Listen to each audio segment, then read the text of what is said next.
Hi guys! Today is magluluto tayo ng foie gras. Ayan. So, napapanahon ito ngayon dahil isa ito sa mga panghanda dito sa France. So, umpisahan na natin. Ayan, ito yung ating mga ingredients guys. Ito yung ating atay ng goose.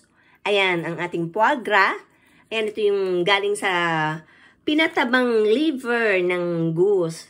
Ayan. So, bumibili ako nito dahil mas gusto ko yung sariling gawa. So, home cook is better than yung mga nabibili. Mas gusto ko yung lasa nito. So, ito yung ating kailangan. Ang salt, pepper, and then nilalagyan ko ng porto. Ito yung nagpapalasa sa akin. Kaya ito yung hinahanap-hanap ko.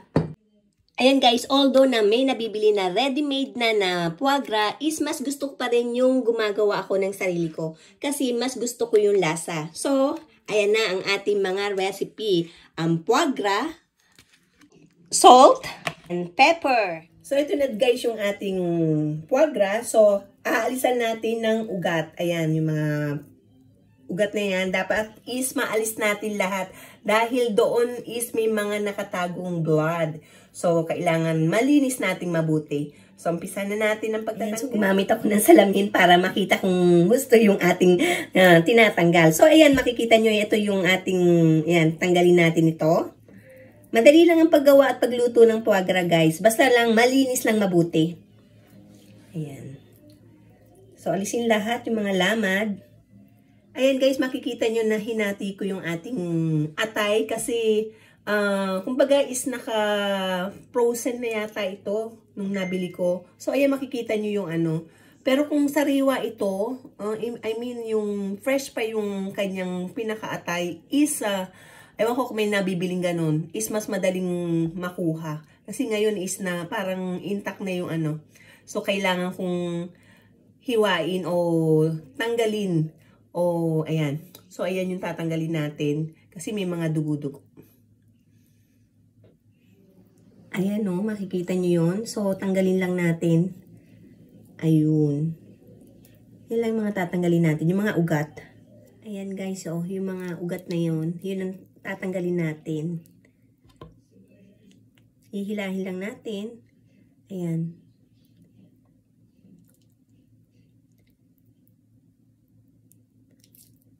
So, konti lang naman yun, guys.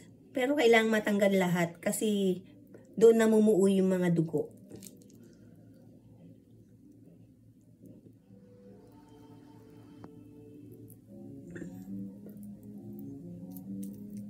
Ayan.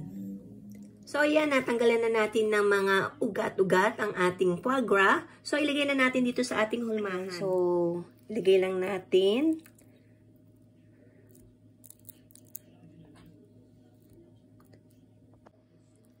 So, ayan na.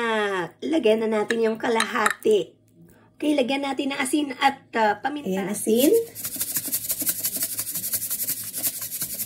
And paminta.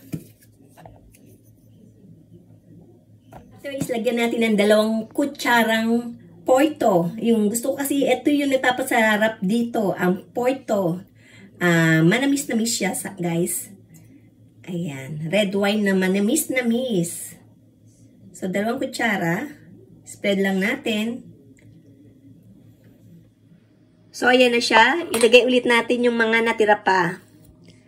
Ayan.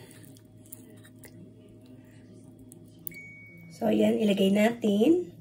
Siksikin lang natin, guys, kasi matutunaw yung mantika nito kapag naluto na. At babawasan natin ng mantika.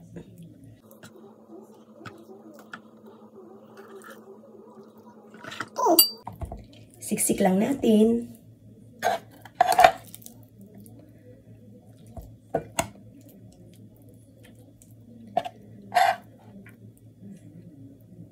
Ayan na.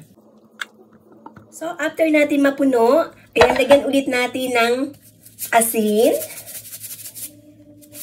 paminta, at itong wine. Ayan. So, ayan, ready nang iluto. So, ayan, ready na nating iluto yung ating foie gras. Ayan, 2 yung aking ginawa. Isang malaki at isang maliit. And now, ilagay natin sa tray and then lagyan ng tubig and then iluto for 1 hour.